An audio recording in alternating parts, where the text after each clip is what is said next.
jajjabe waltara namu bakka yeroo sotte hiriira deena qabna garrawwee.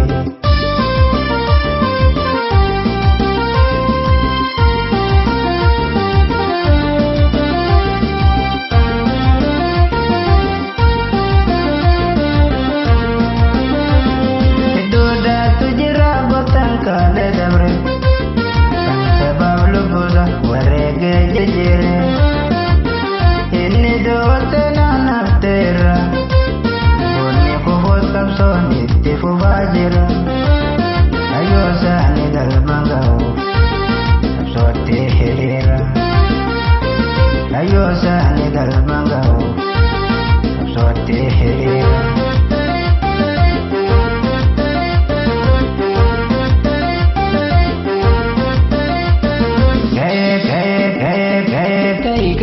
Ya Oromo ya Sabako Akraja livne wele nurat ini keturakon.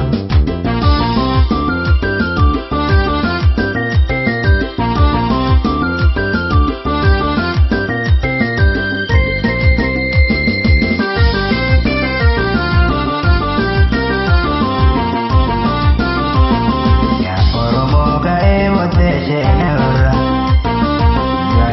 komne farmano toara mirada lanjane kandura dardara ikabutan jane jajabe waltara namu bakka yeroo sotte hiriira deena qabna garrawwee.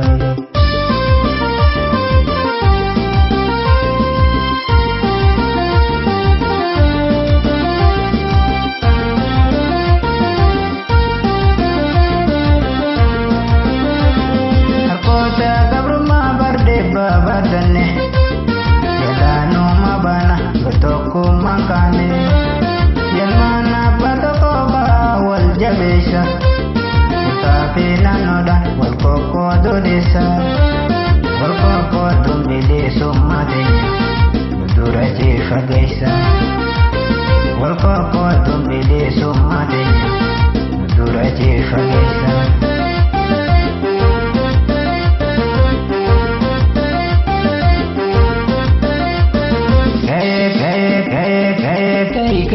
Ya Oromo ya Sabako Akraja livne wele nurat ini keturakon.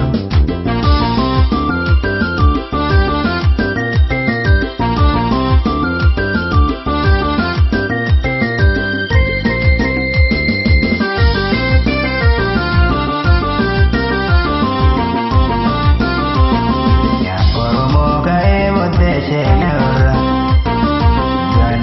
komne farmano toara mirada lanjane kandura dardara ikabutan jane jajabe waltara namu bakka yeroo sotte hiriira deena qabna garrawwee.